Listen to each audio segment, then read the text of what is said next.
The laws of chemical combinations created ripples in the stagnant pool of chemistry.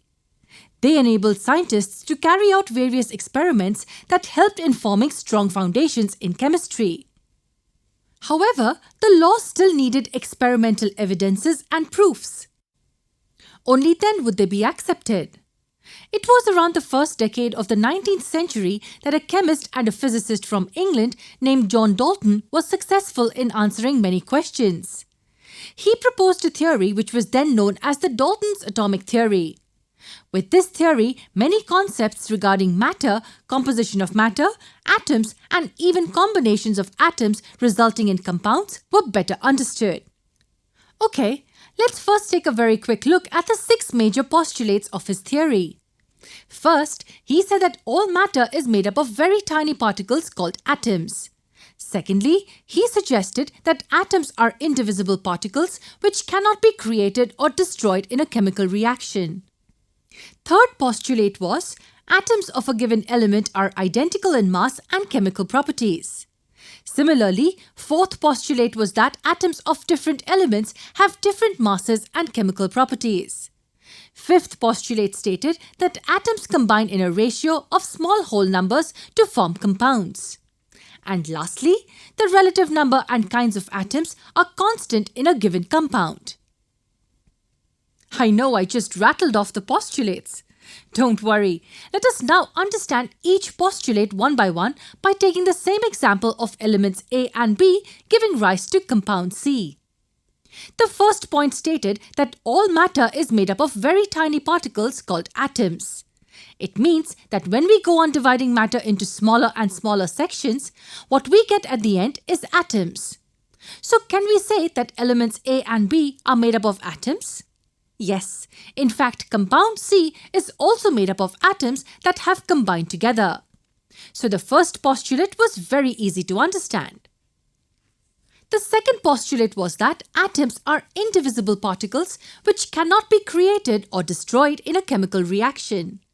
Now, what do we mean by this? Yes, it means that atoms are like the fundamental units. Dividing them further is not possible. Also, in a chemical reaction, atoms may combine together to form new units. However, no new atoms can be created and existing ones cannot be destroyed. So in this case, the atoms of element A and B are just combining to form compound C.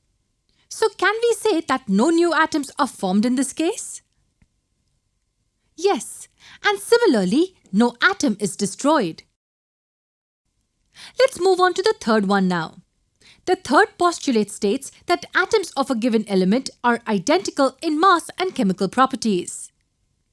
If we zoom into the element A, we find all the atoms that make up element A are just the same. And in what sense are these same? The atoms have identical mass as well as chemical properties. In simple words, the third postulate states that all atoms of a given element are identical.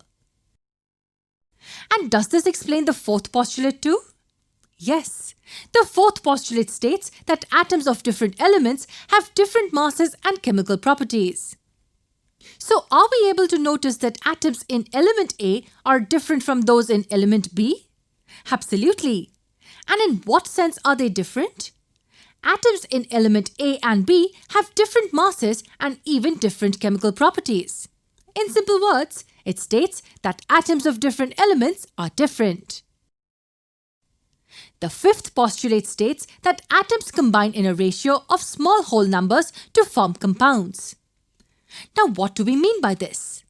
In this chemical reaction, we find elements A and B reacting and giving us the compound C. If we observe well, a unit of compound C has 2 atoms of element A and 1 atom of element B, right? So aren't these whole numbers? Yes, this means that in any compound, the elements are always present in a ratio which comprises of whole numbers. You will not find half or 3/4 atom combining with the other. In case of water, we always have 2 hydrogen atoms and 1 oxygen atom combining to form 1 unit. In 1 unit of carbon dioxide, we have 1 carbon and 2 oxygen atoms. The same holds true for all compounds. The number of atoms of a particular element in a compound will always be a whole number. Now for the last one. The sixth postulate states that the relative number and kinds of atoms are constant in a given compound. The same explanation that compound C has 2 atoms of element A and 1 of element B makes us understand this. Yes, if we scan compound C, we will always find 2 atoms of element A and 1 atom of element B in a single unit. And this is applicable for all compounds. We've already looked at 2 examples, water and carbon dioxide. In case of 1 unit of water, we always have 2 hydrogen atoms and 1 oxygen atom. And in a single unit of carbon dioxide, we have 1 carbon and 2 oxygen atoms. Carbon monoxide has 1 atom of each, that is carbon and oxygen. While 1 unit of ammonia always has 1 nitrogen atom bound to 3 hydrogen atoms. So the number of atoms will always be constant in a unit of a particular compound. In a nutshell, all these postulates help chemists to further understand behaviors of elements and the compounds formed from them. But for understanding these elements and compounds, knowing the concept of atoms is necessary. Let's get to know what exactly these atoms are, how they exist, their mass, and many such interesting concepts in the upcoming videos.